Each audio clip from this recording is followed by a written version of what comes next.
bien, pues hoy, como habrán visto en el programa, nos toca hablar del trabajo, la segunda de las zonas o temas claves en la doctrina social de la Iglesia después de la familia que hablábamos la semana pasada.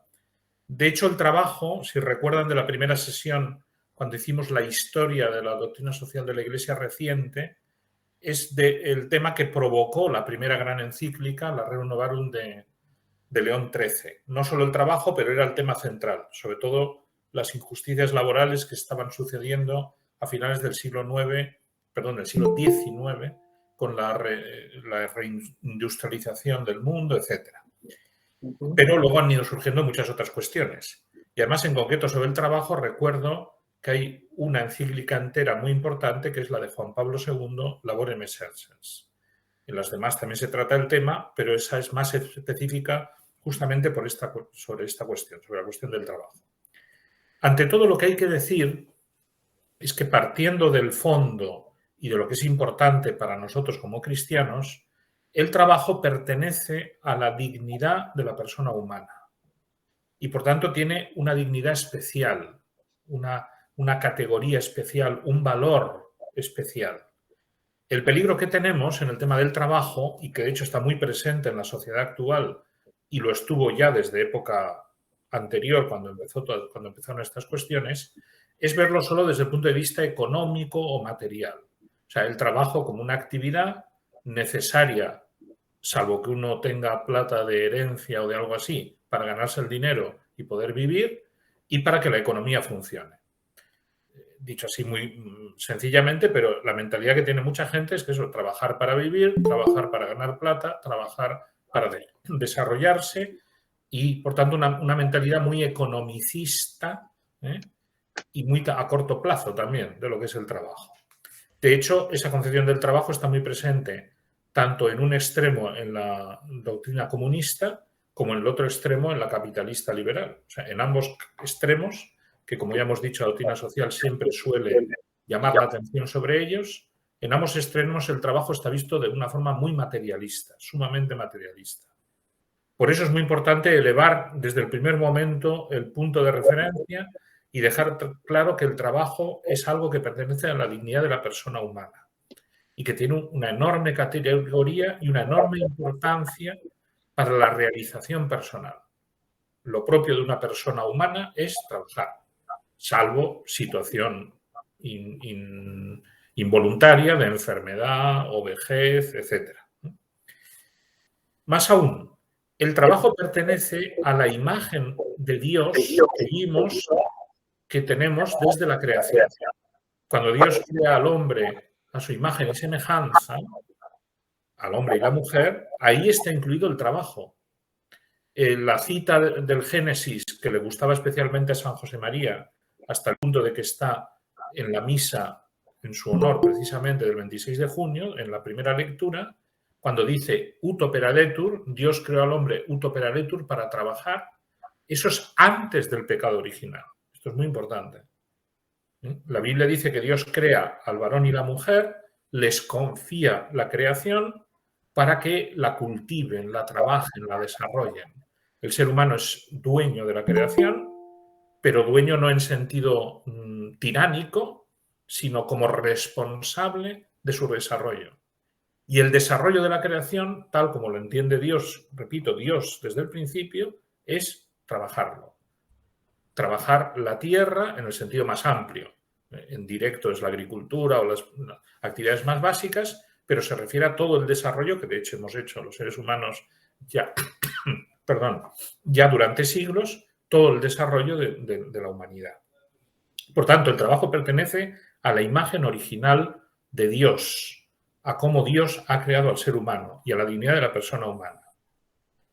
Efectivamente, luego hubo un pecado, y el pecado original y nuestros pecados personales repercuten en el trabajo, como vimos que repercutían en todas las relaciones sociales. Pero repercuten en el sentido que dice expresamente también Dios a Adán después del pecado: trabajarás con el sudor de tu frente. Es decir, en lo que repercute el pecado es en los aspectos negativos del trabajo. Que el trabajo cueste, que el trabajo canse, que el trabajo incluso a veces sea injusto, como precisamente trataremos acá, o que el trabajo suponga una carga por distintos motivos, las consecuencias son lo que son consecuencia del pecado. O sea, pero son temas externos al trabajo, que no pertenecen al trabajo mismo en ninguno de los trabajos posibles humanos. Además, esto también hay que decirlo. Todo trabajo humano pertenece a la dignidad humana y las consecuencias negativas son todas consecuencias del pecado. Pero es que hay más. Recordemos que al hablar en general de la dignidad de la persona humana, dimos 3 pasos: creación, pecado, redención.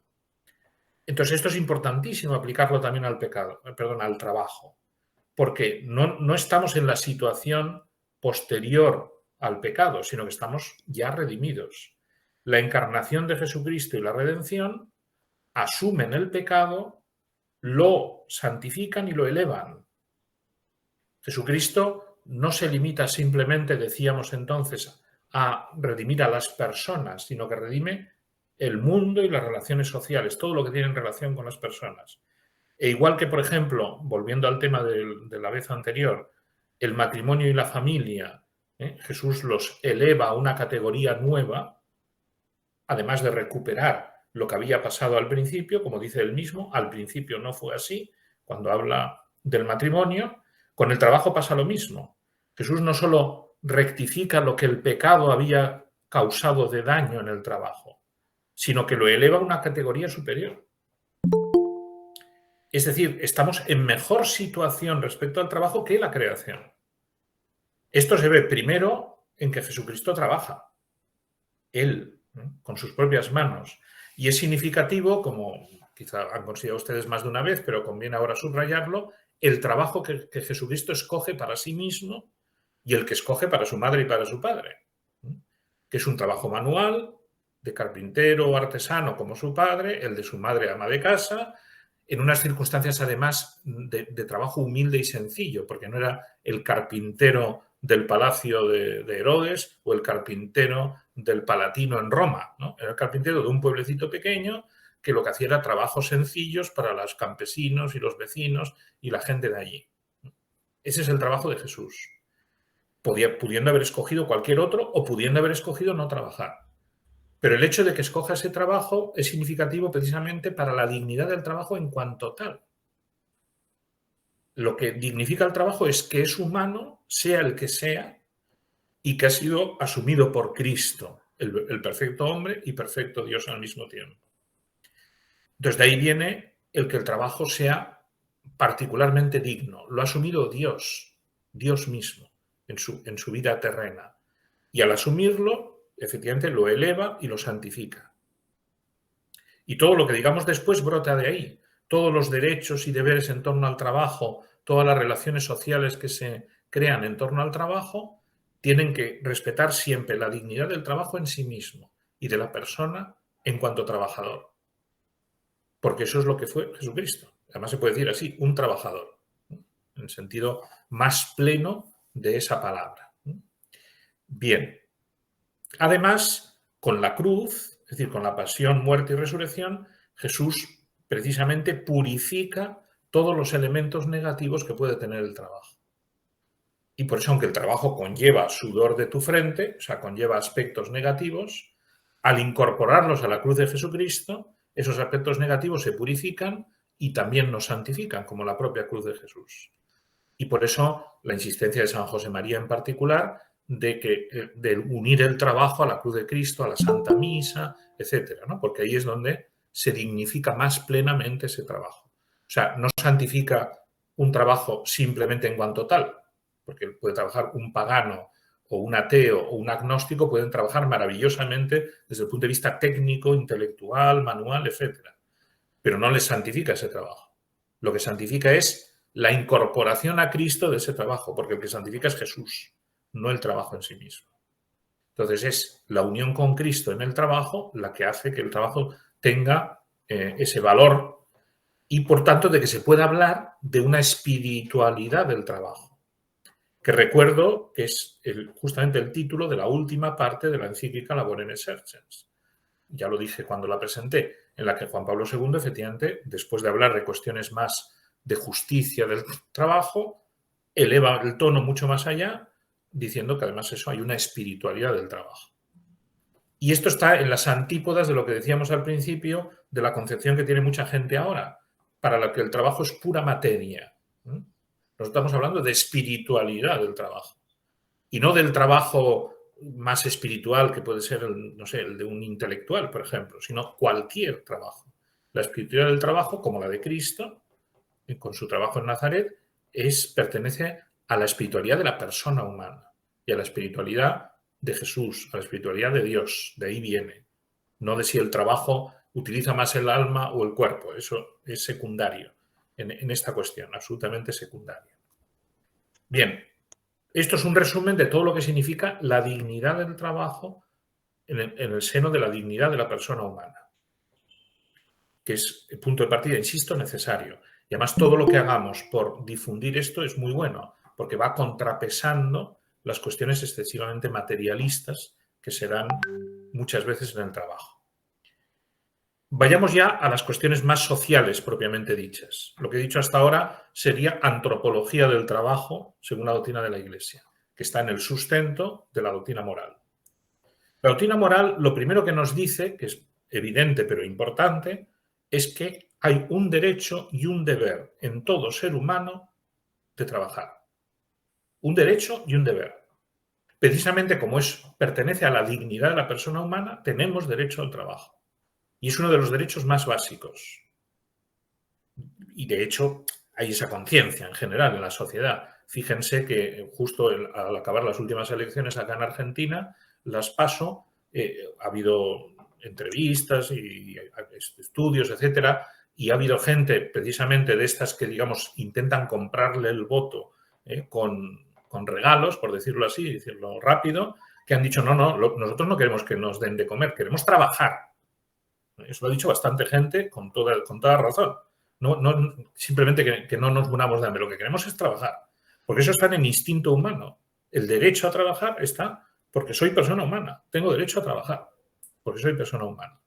Entonces, por eso es tan importante que subsidiariamente la familia primero, mucha gente trabaja precisamente gracias a su familia, en negocios familiares o aprendiendo de sus padres, etcétera. La familia, la ciudad, la provincia, el Estado o las organizaciones internacionales, como vimos en clases anteriores, subsidiariamente se tienen que preocupar de que todos tengamos trabajo. Ese debe ser uno de los objetivos de las sociedades porque pertenece a la dignidad de la persona humana y por tanto pertenece al primer principio de la doctrina social de la Iglesia. Y cuando no hay trabajo suficiente para toda la gente, algo falla en esa sociedad. Otra cosa es en la práctica, porque a veces, de hecho, hay más trabajo del que parece, porque hay economía sumergida y cosas así, ¿no? En España, por ejemplo, en teoría hay un 25% de paro, que es una barbaridad, pero no es real. Es absolutamente falso ese dato, ¿no? Pero bueno, esos ya son otros problemas de la situación actual que funciona así, ¿no? Pero de hecho, el derecho al trabajo es fundamental, es básico. Pero derecho y deber, como siempre en las cuestiones jurídicas o de justicia, para ser más exactos. Hay un derecho y un deber. Es decir, hay un deber de trabajar por el bien de la persona, porque si no, la persona que no trabaja voluntariamente, no me refiero al enfermo que no puede, sino que voluntariamente no trabaja, está atentando contra su propia dignidad como persona, de acuerdo con lo que hemos visto antes. Y como cristiano, claro. Pero también hay un deber respecto a la sociedad. Y aquí remito a los otros principios que vimos, ¿no? El bien común, decíamos que depende de todos. Todos tenemos que colaborar en el bien común. Y el trabajo es esencial para el bien común. Hasta el punto de que puede haber personas que no necesiten trabajar económicamente hablando, ¿no? Los que viven de rentas, hay gente que podría vivir de rentas sin trabajar nada, pero tienen obligación de trabajar para contribuir precisamente a la sociedad y aportar aquello que ellos pueden aportar. Y aquí también habría mucho que decir y que concretar, ¿verdad? Hay muchas personas que realmente son vagos, o sea, lo que se llama un vago. Técnicamente un vago es el que no hace nada, ¿no? Entonces hay gente que no hace nada y que no contribuye, por tanto, a la sociedad, que no contribuye al bien común. Y eso, desde el punto de vista de la utilidad social de la Iglesia, es grave. O sea, no solo una faltita así de segundo nivel, es una falta grave, porque el trabajo es muy importante. Y el que no contribuye está atentando, por tanto, contra el bien común de la sociedad. Hay una dimensión social del trabajo, que es muy importante. Ahora bien, junto al derecho y el deber hay que decir, como un poco contrapesando también, y es importante en la situación actual lo que voy a decir a continuación, que el trabajo es un medio, no un fin. El fin es la dignidad de la persona, el bien común, como hemos dicho ya un montón de veces. El trabajo es un medio esencial para eso, pero no puede pasar a ser un fin. Y ahí caemos en otro error que se da con cierta frecuencia en la cultura actual, que es idolatrar el trabajo o profesionalitis, podemos llamar, ¿no? Hay gente que realmente vive para el trabajo, a distintos niveles.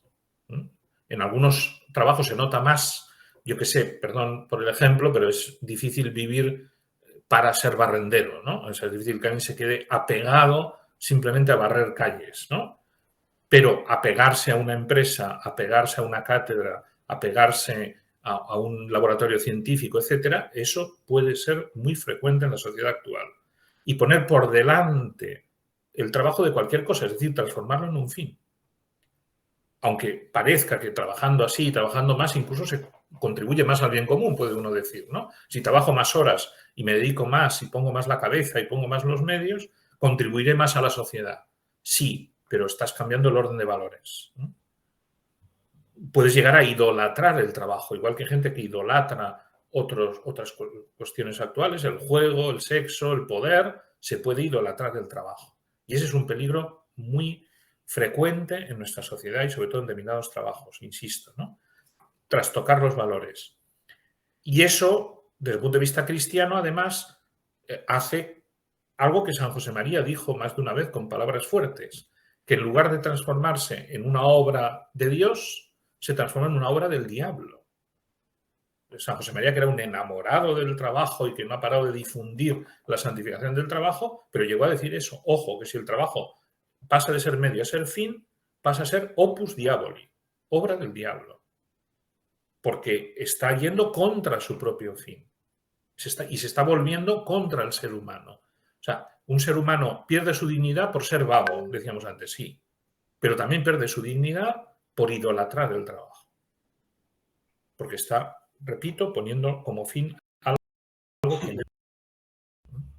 Y ojo, porque en la línea de esta idea hay situaciones prácticas en este momento que son como trampas en las que se puede caer para, de hecho, caer en una idolatría del trabajo o en una profesionalitis exagerada, ¿no?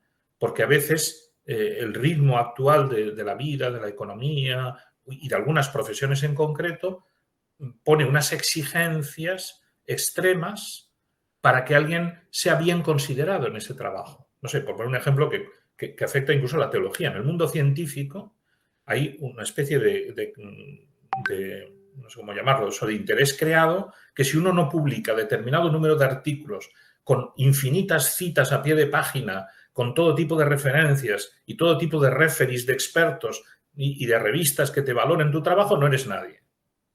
Estoy exagerando un poco, pero no tanto, ¿eh? Y digo que eso pasa hasta en la teología, no solo en otras ciencias.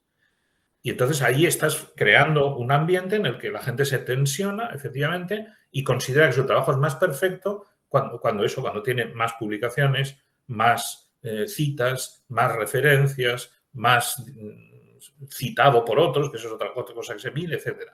No digo yo que algunos de estos criterios sean interesantes para saber si un determinado trabajo es bueno o no, ¿de acuerdo? ¿No? Pero cuando se pone como realmente objetivo del trabajo, se está perdiendo el sentido de ese mismo trabajo. No sé, la teología es para conocer mejor a Dios y difundirlo más entre los demás, no para publicar libros, ¿no? Entonces, a veces se trastocan los términos y eso está pasando mucho en la sociedad actual. He puesto el ejemplo de lo mío para no entrar en otros terrenos, ¿no? Pero estas cosas están pasando muchísimo. Bien, y otro cuidado que hay que tener, que afectará a cosas que diremos enseguida, es la famosa y clásica dialéctica marxista en este tema, que sigue, a pesar del fracaso económico del marxismo que está demostrado, por los países del este de Europa, etcétera. Incluso los países comunistas como China, en lo económico, han dejado de ser comunistas, pero la dialéctica de fondo, trabajo frente a capital, eso sigue muy presente en la mentalidad de mucha gente. O sea, ver como rivales el trabajo en el sentido precisamente más material, porque cuando se habla en dialéctica marxista de trabajo se está refiriendo al obrero, en el fondo, no a cualquier tipo de trabajo, sino al trabajo del obrero, ¿no? Y el capital se está refiriendo eso, al empresario o al jefe o al que dirige, ¿no? Entonces, esa dialéctica es muy tramposa, porque es ya dividir en buenos y malos o dividir en A y B, da igual, o en blanco y negro. Y todo eso, de nuevo, es quitarle dignidad a la persona humana. Además, en este caso, no solo dignidad, sino variedad y riqueza, porque gracias a Dios la riqueza del ser humano es enorme. Y el mundo del trabajo también, el mundo de la economía también. Ese esquema todavía se podía sostener un poco, eso a finales del siglo XIX, en las grandes industrias, pero ni siquiera entonces en otro tipo de trabajos. Y hoy en día, además, cada vez menos, porque ese esquema ya no existe en la mayoría de los negocios y de las industrias. Ahora las cosas son mucho más complejas y más ricas, ¿no?, en la mayoría de los trabajos. Por cierto, que esa dialéctica, volviendo al tema de la jornada anterior, es también la que sigue presente en el feminismo, en el enfrentamiento feminismo-machismo, ¿no? Es lo mismo, ¿eh? Una dialéctica marxista de opuestos, que en sí misma es falsa. Y todo lo que se diga a partir de ahí ya ocasiona conflicto. Bien, demos un paso más. La doctrina social de la Iglesia, al hablar del trabajo, precisamente para salir al paso de muchos de estos errores o problemas, subraya que hay dos aspectos del trabajo a tener en cuenta siempre. Lo que se puede llamar la dimensión subjetiva y la dimensión objetiva del trabajo. Por lo menos así lo explican los documentos del magisterio, ¿no? La dimensión subjetiva se refiere precisamente a cómo el trabajo afecta a la propia persona. O dicho mejor, si quieren, a la actividad humana en sí misma. El hecho de trabajar, que es una actividad muy digna. Y fíjense que hay muchos trabajos, de hecho, buenísimos, pero que directamente no producen. No producen materias o no producen efectos, ¿no?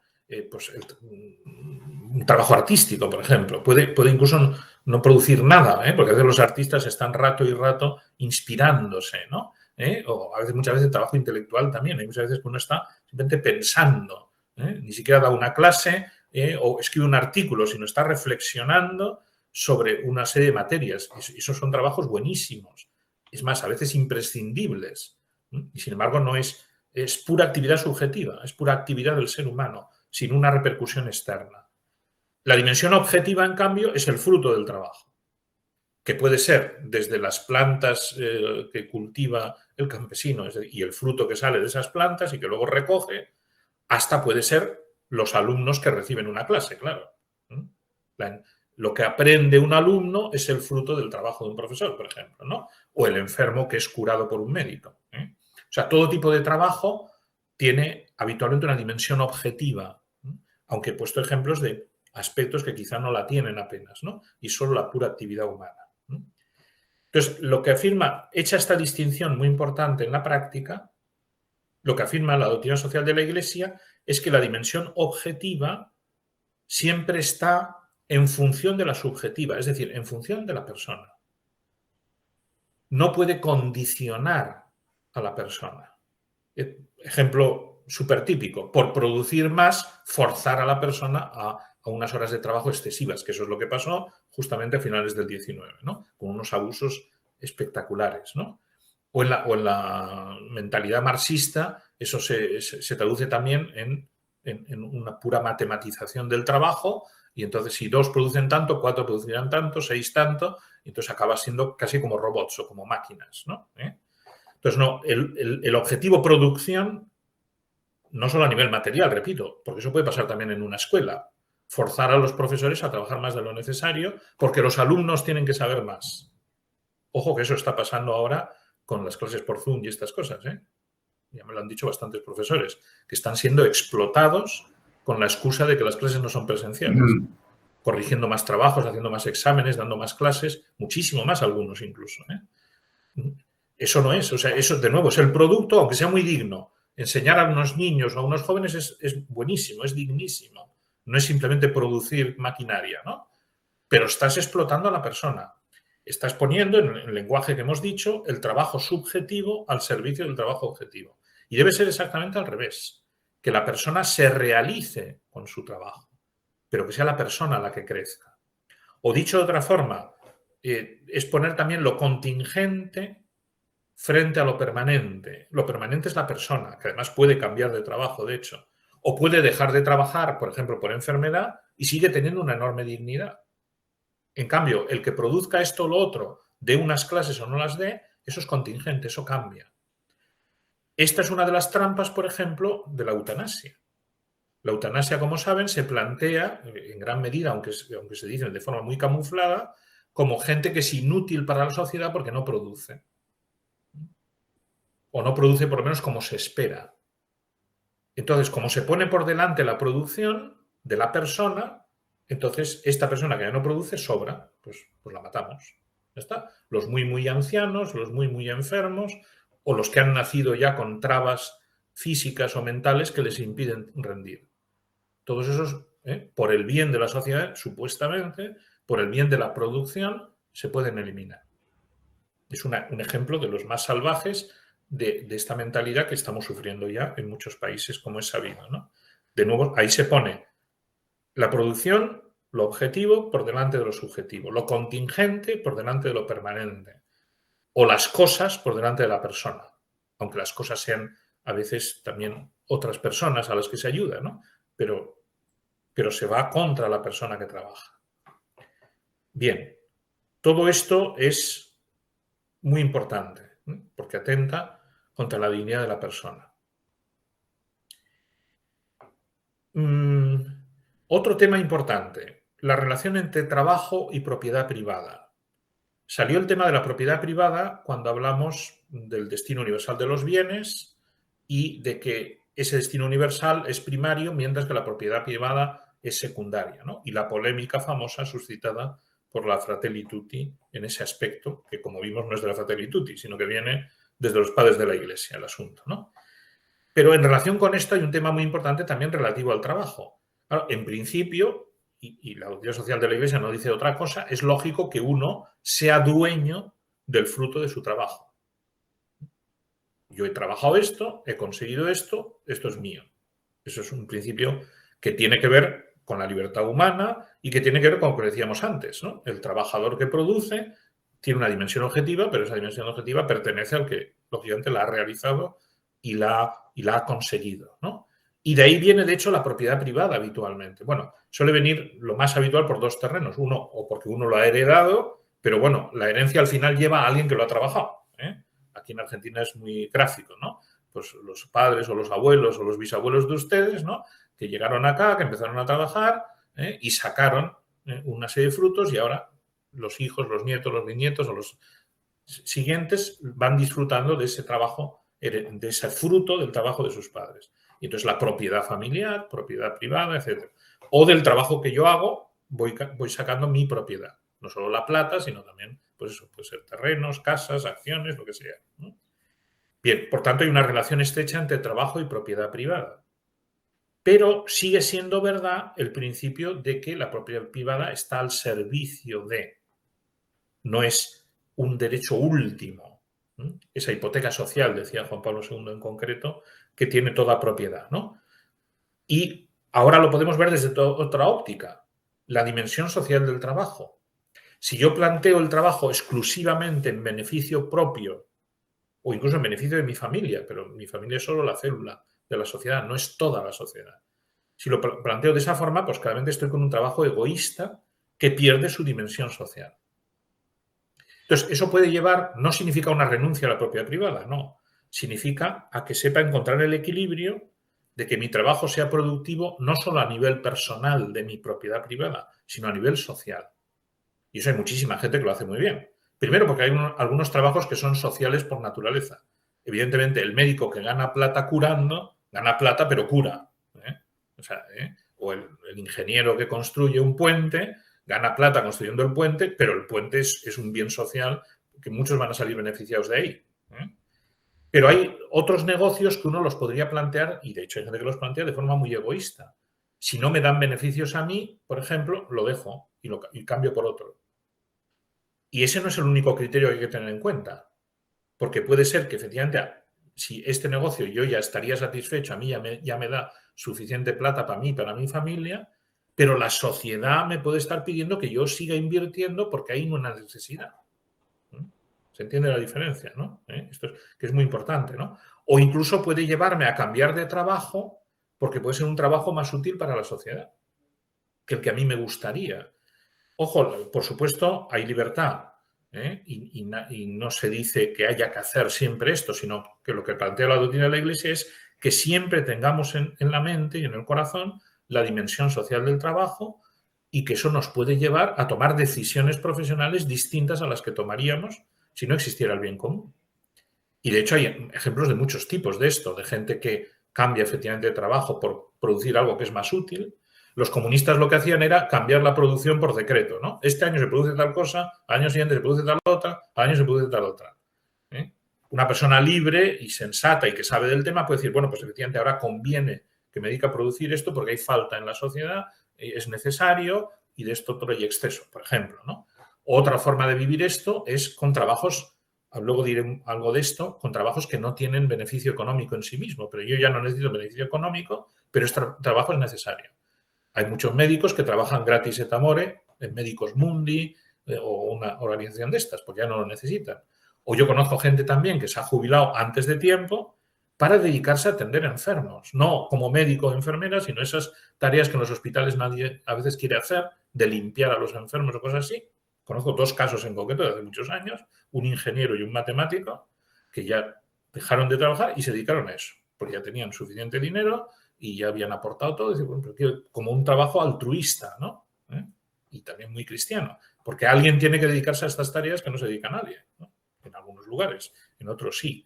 O sea, se podrían multiplicar los ejemplos, pero es muy importante la idea esa, el trabajo tiene una función social y por tanto hay el peligro de caer en una especie de espiral egoísta que sea ganar y ganar y ganar, olvidándose de tareas que es necesario hacer y que a veces no las hace nadie. Y al final tienen que acabar haciéndola alguien forzado o a disgusto, ¿no? Bien, o se quedan sin hacer, que también puede pasar eso. Socialmente hablando, quiero decir.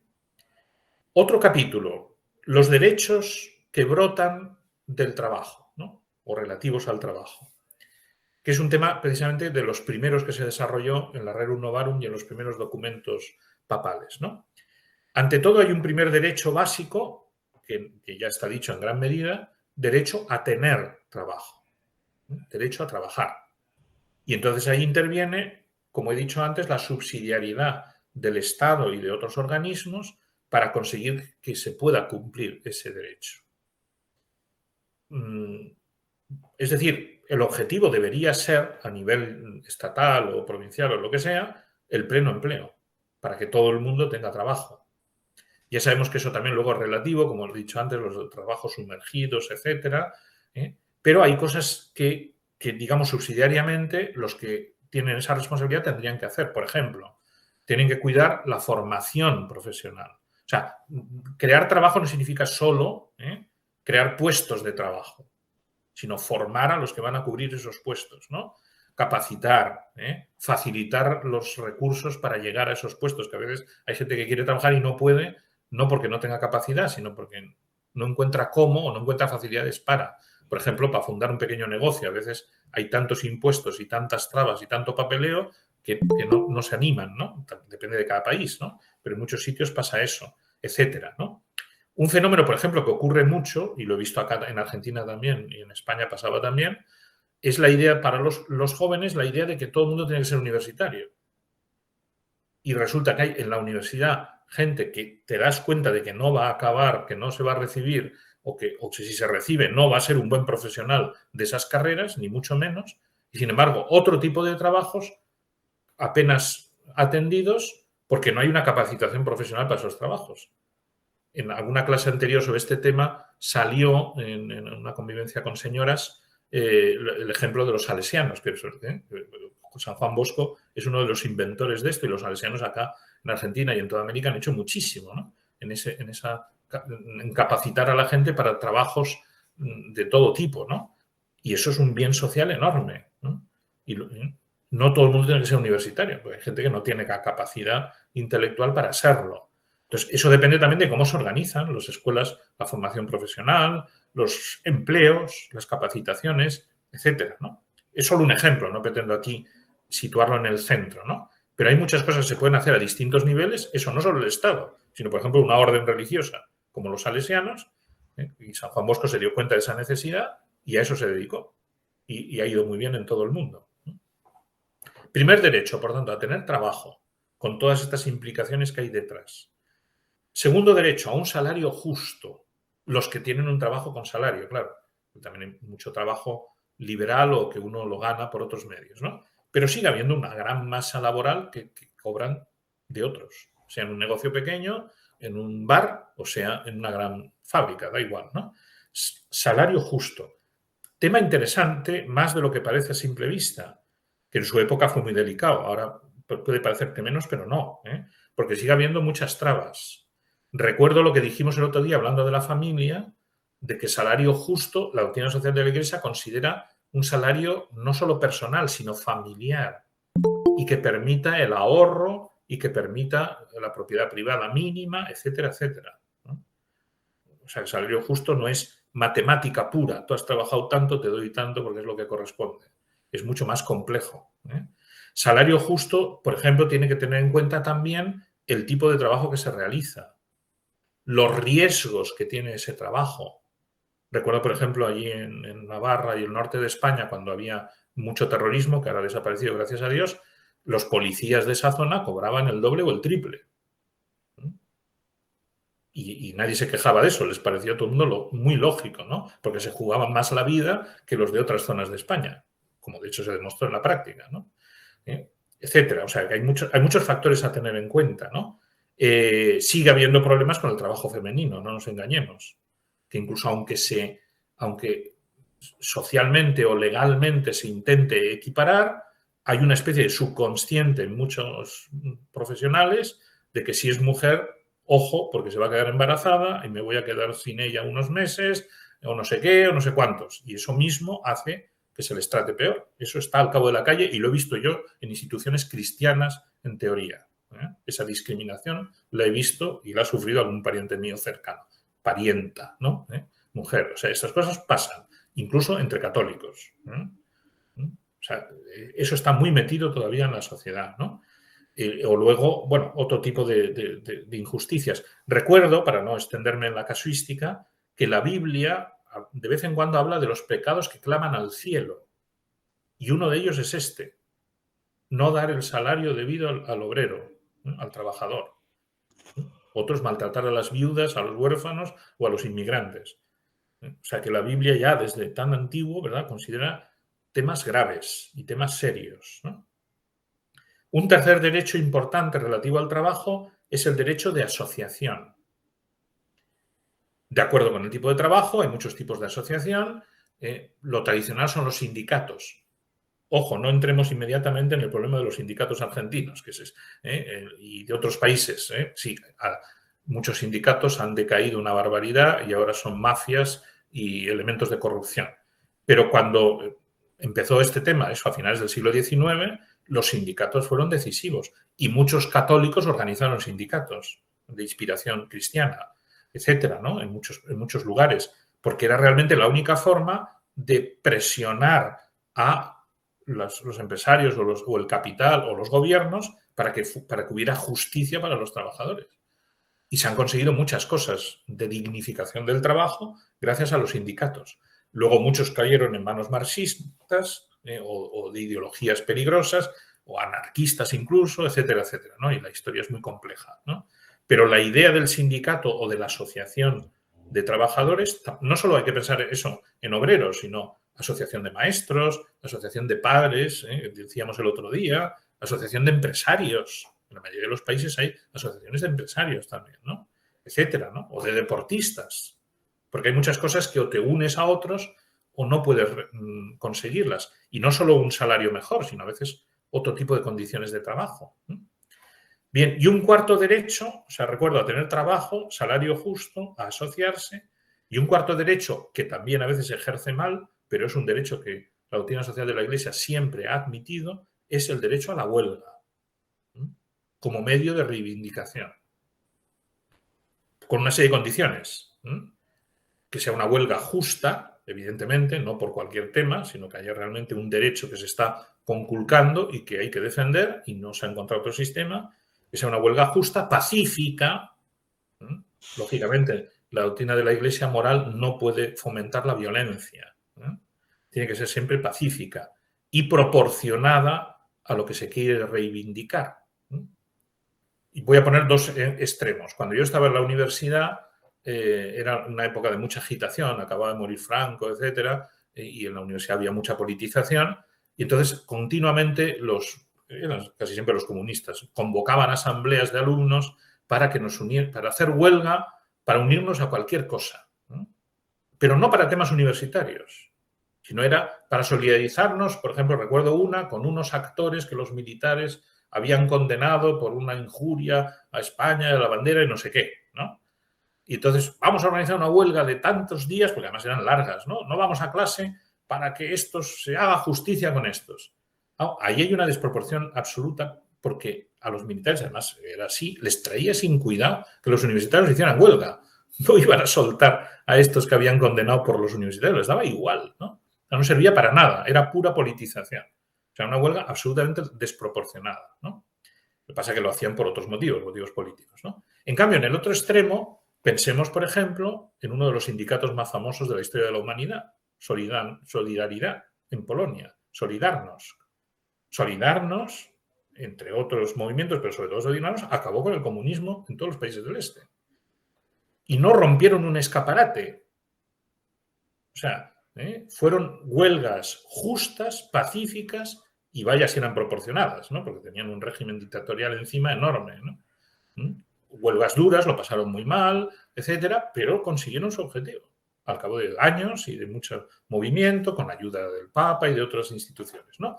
Pero es un ejemplo de un sindicato organizado además en contra del comunismo, lo cual les desconcertó una barbaridad, porque ellos pensaban que los sindicatos eran una cosa de ellos, ¿no? Y que se organice un sindicato justo contra los comunistas, les desconcertó absolutamente a los dirigentes comunistas polacos. Perfectamente justo, pacífico y proporcionado y con mayoría católica. No solo valesa, sino la mayoría eran católicos y celebraban misas, etcétera, etcétera, ¿no? Bien, bueno, tenemos que ir acabando porque el tiempo vuela. Otras cuestiones así para completar, ¿no? La atención especial que los últimos documentos de magisterio subrayan mucho a los abusos más frecuentes en el trabajo. Antes he hecho referencia al problema del trabajo femenino, que sigue habiendo abusos, pero otro tema gravísimo es el trabajo de los niños. En la última encíclica del Papa Francisco habla, por supuesto, de esto, ¿no?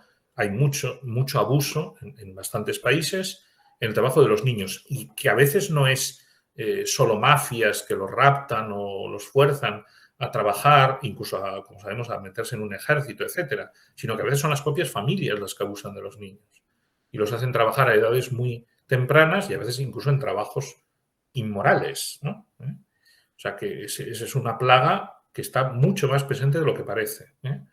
O también con los inmigrantes, que hay también mucho abuso, trabajos en malas condiciones, como están muchas veces desesperados y agarran lo que encuentran y necesitan cuanto antes salir adelante, muchas veces se abusa de ellos y a veces también hay mafias, ¿no? Los chinos tienen cierta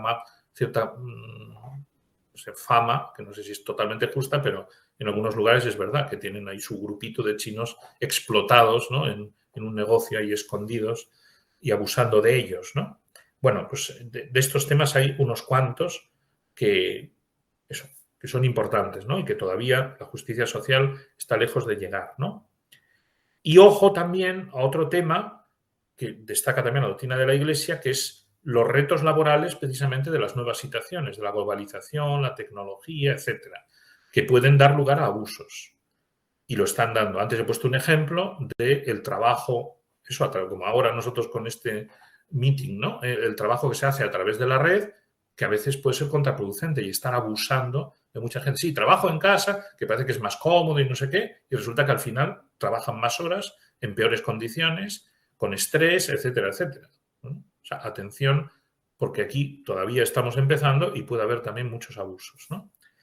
Y he dejado para el final, con intención, el tema del descanso, que es un tema, a mí personalmente me preocupa bastante, pero quizás es una manía mía, ¿no? Pero me parece que no sabemos descansar y que hay, en concreto, en muchas profesiones no se descansa lo que se debe, ¿no? Y es un derecho y un deber, las dos cosas, porque de nuevo afecta a la dignidad de la persona humana y afecta a la sociedad. E incluso afecta al propio trabajo, porque se cae en la trampa diciendo, no, trabajando más, produzco más y soy mejor y no sé qué. No, porque si no descansas lo necesario, trabajas peor, acabas enfermando y acabas siendo una rémora en lugar de una ayuda.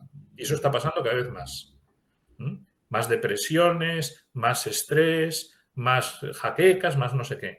Recuerdo que cuando mi hermana, como muchos de ustedes saben, tengo una hermana que es médico, que trabaja en el Congo desde hace bastantes años, y cuando estaba recién llegada, recuerdo que una de las primeras cosas, no sé, en una conversación, no sé, no me acuerdo si por teléfono o por carta, se me ocurrió preguntar, bueno, ¿y ahí la psiquiatría cómo estáis? ¿No? Ella está en un hospital que se llama Moncole, y yo tenía el paralelismo con el hospital de la Universidad de Navarra, que tiene una planta entera de psiquiatría, ¿no? La famosa planta cuarta, ¿no? Que todo el mundo habla de la planta cuarta, donde están los enfermos psiquiátricos, ¿no? Y entonces le pregunté a mi hermano, bueno, ¿y cómo habéis montado lo de la psiquiatría? Y dice, ¿psiquiatría? No hay ni un solo psiquiatra en todo el Congo, ¿no? Ese no es nuestro problema. Para nada, ni nos lo hemos planteado. O sea, aquí no hay depresiones. O sea, aquí se muere la gente de malaria, eso sí, ¿no? Porque además el estilo de vida africano al parecer es muy así, o sea, son serenos, tranquilos, les gusta la fiesta, les gusta el descanso, van caminando a todas partes, al parecer la capital, donde vive mi hermana, del Congo, es todo ríos de gente caminando, ¿no? De una parte a otra, porque es muy grande y todos van andando a otros sitios, es otro ritmo de vida, ¿no? Pero en la sociedad occidental estamos estresados, porque no sabemos descansar, entre otras cosas. Es más, o sea, es que eso es cristiano. Recordemos el domingo, la doctrina del domingo. Hay un documento de Juan Pablo II, de los menos conocidos y de los menos cumplidos, voy a aprovechar para decirlo, que se llama Dies Dominici, en que explica cómo vivir el domingo. Por supuesto, habla de la misa dominical, de la oración, de la familia y del descanso. Siempre ha habido trabajos que se tienen que hacer en domingo y la Iglesia siempre ha dispensado esos trabajos desde tiempo inmemorial, pero diciendo que hay que descansar en otro momento. Y de hecho hay muchas profesiones que descansan el lunes. De entrada los sacerdotes, muchos sacerdotes precisamente descansan el lunes porque el domingo tiene más trabajo, ¿no? Pero hay que descansar. Si no es el domingo, otro día. Pero hay que descansar. Eso es un derecho y un deber. Y es un ejemplo, si no se descansa y se descansa bien, de que estamos poniendo el trabajo por encima, como fin y no como medio. Y es importante eso. Y hay veces que nos engañamos pareciendo que sí, que trabajar más y más y más es mejor, pero no. Es contraproducente. Bueno, pues hasta acá lo que he preparado sobre el tema del trabajo, entre las muchas cosas que salen, que es uno de los temas más ricos, como digo, en la doctrina social de la Iglesia, desde la Rerum Novarum ahora hay muchísimo material sobre el trabajo, o sea que se pueden sacar muchas cosas. Un saludo a todos.